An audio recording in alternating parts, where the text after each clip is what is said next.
नमस्कार. आज जरा एक वेगळा विषय आपण हाताळणार आहोत. तुमच्या सगळ्यांची देखील या विषयामध्ये मदत लागणार आहे. आपण तुळजापूरला एक वेगळ्या पद्धतीचं विश्वविद्यालय, विद्यापीठ, युनिव्हर्सिटी करायचं म्हणतोय. स्किल्स युनिव्हर्सिटी म्हणजे कौशल्य विकासाशी संबंधित हे विश्वविद्यालय राहणार आहे. तुळजाभवानी स्किल्स युनिव्हर्सिटी किंवा तुळजाभवानी कौशल्य विकास विश्वविद्यापीठ असं साधारण आपला विचार चाललेला आहे. महाविद्यालय बरेच आपल्याकडे आहेत. विद्यापीठाच्या बाबतीमध्ये आपण धाराशिवला केंद्रीय विद्यापीठ घ्यायचं ठरवलं आहे. त्या अनुषंगाने पावलं उचलली जात आहेत. स्वतंत्र विद्यापीठाची देखील आपल्याकडनं मागणी आहे. त्याचं देखील काम राज्य सरकारच्या स्तरावर चालू आहे. पण आजचा जो विषय आहे तो बेसिकली स्किल्स युनिव्हर्सिटीचा आहे. आपल्या सर्वांना कल्पना आहे की आपल्या जिल्ह्यामध्ये आपली खरी अडचण ही आहे की आपलं दरडोई उत्पन्न कमी आहे. शेतीवरती आपण अवलंबून आहोत. उद्योग कमी आहेत आणि ह्याच्यात मोठा आमूलाग्र बदल करायचा म्हणून एकीकडे उद्योग आणायचं आपण ठरवलं आहे. मोठी पावलं त्या दृष्टीने चालू आहेत आणि त्याचबरोबरीने पर्यटनाच्या माध्यमातून रोजगार निर्मिती याच्यावरती आपण भर देतो आहे. रोजगार आणि स्वयंरोजगाराच्या माध्यमातून दरडोई उत्पन्न आपल्याला वाढवायचं आहे. आता हे सगळं करत असताना एक अजून मोठी संधी आदरणीय नरेंद्र मोदी साहेबांनी उपलब्ध करून दिली आहे. आपल्या देशामध्ये कौशल्य विकासावरती आता भर दिला जातो आहे आणि साधारण औद्योगिक क्षेत्रामध्ये किंवा वाणिज्य क्षेत्रामध्ये, व्यवसायामध्ये नेमकं कुठल्या कौशल्याची गरज आहे, कुठल्या स्किल्सची गरज आहे ह्याचा विचार करून अभ्यासक्रम तसा ठरवला जातो आहे. त्यामुळे आता समजा आपला इंजिनिअरिंगचा अभ्यासक्रम आहे.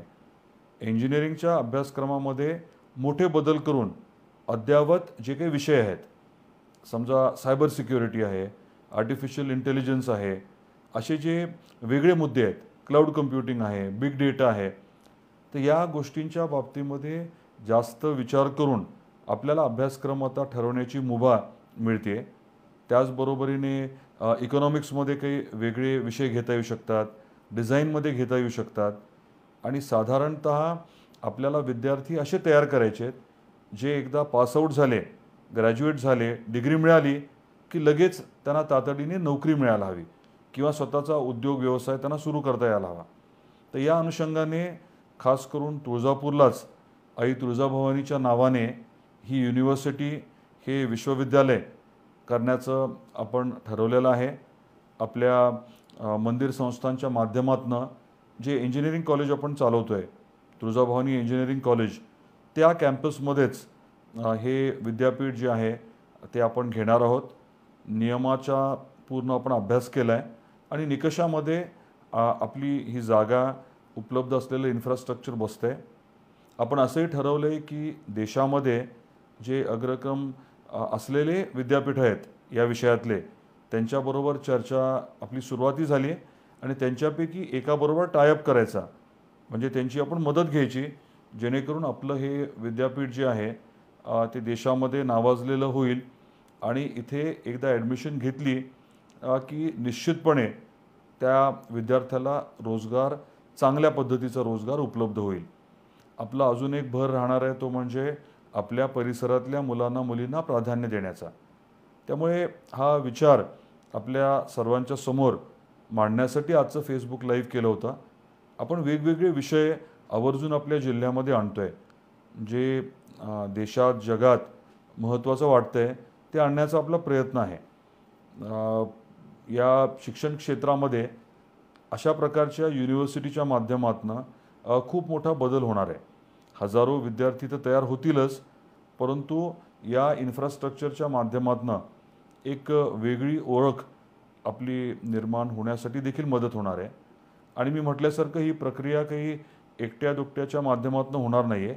आपल्या सगळ्यांना मिळून याबाबतीत विचार करावा लागणार आहे. खूप चांगली टीम आपल्याला लागणार आहे आणि हे यशस्वी करण्यासाठी स्वाभाविकच आहे की योग्य नियोजन लागणार आहे. माझी आपल्याकडनं अपेक्षा ही आहे की या विषयाची थोडी माहिती आपणही घ्यावी. आपले मित्र, नातेवाईक, परदेशात शिकणारे किंवा व्यवसाय करणारे आपले परिचित असतील, त्यांच्याबरोबर आपण बोलणं गरजेचं आहे.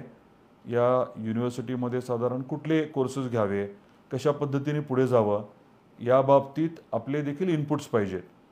आणि आपला भर जो राहणार आहे तो इंडस्ट्रीबरोबर टायअपचा राहणार आहे. वेगवेगळ्या उद्योगांबरोबर आपण संलग्न राहणार आहोत, त्यांच्याशी आपण चर्चा करत राहणार आहोत, त्यांच्याकडचे काही R&Dचे कामं आपण घेणार आहोत आणि महत्त्वाचं म्हणजे त्यांना कशा प्रकारचं कुशल मनुष्यबळ पाहिजे, कुठलं कौशल्य विकास आपण करणं गरजेचं आहे, हे त्यांच्याकडनं समजून घेऊन आपण अभ्यासक्रम ठरवणार आहोत. मग अगदी रिटेलचा विषय असेल, बिझनेस ॲनालिटिक्सचा विषय असेल, असे वेगवेगळे अद्ययावत विषय ज्याच्यावरती फार काम सहसा केलं जात नाही. फक्त शिक्षण आता पुरेसं नाही आहे, तर योग्य प्रशिक्षण महत्त्वाचं आहे. त्या अनुषंगाने ही युनिव्हर्सिटी काम करेल अशी ही साधारण संकल्पना आहे. त्याला मूर्त स्वरूप देण्यासाठी येणाऱ्या आठवड्यामध्ये आपल्या मंदिर ट्रस्टची बैठक आहे. त्याच्यामध्ये विषय आपण ठेवला आहे आणि प्रस्ताव तयार करून राज्य सरकारकडे महिन्याभरात पाठवण्याचा आपला साधारण मानस आहे. आपण देखील या बाबतीमध्ये आपले विचार आमच्यापर्यंत पोचवावे ही आपल्याला विनंती करतो. काही स्पेसिफिक काही आलेत सजेशन्स किंवा प्रश्न? विषय जरा नवीन आणि वेगळा आहे, त्यामुळे आज लगेच आपण फार ह्याच्याबद्दल बोलूच असं नाही आहे. एखादं फेसबुक लाईव्ह परत एकदा आपल्याला करता येईल. पण हा विषय खूप महत्त्वाचा आहे. गेम चेंजर म्हणतात तसा तो आपल्या जिल्ह्यासाठी राहू शकणार आहे. जसं आपण कौडगावला टेक्निकल टेक्स्टाईल्सचा पार्क करतो आहे किंवा आता सुपर स्पेशालिटीचं मल्टी सुपर स्पेशालिटीचं हॉस्पिटल, हा विषय जो आहे तो आता आपण पुढे नेणार आहोत. असे वेगवेगळे महत्त्वाचे मुद्दे आपण हाताळतो आहे आणि आपल्या सहकार्याने यशस्वीरित्या ते नक्की हाताळता येतील हा मला विश्वास आहे. आपण या फेसबुक लाईव्हसाठी वेळ दिला, माझं म्हणणं ऐकून घेतलं, त्याबद्दल मी आभार व्यक्त करतो आणि अपेक्षाही व्यक्त करतो की या प्रक्रियेत आपण देखील जरूर सामील व्हावं. आपल्या सर्वांचे परत एकदा धन्यवाद. नमस्कार.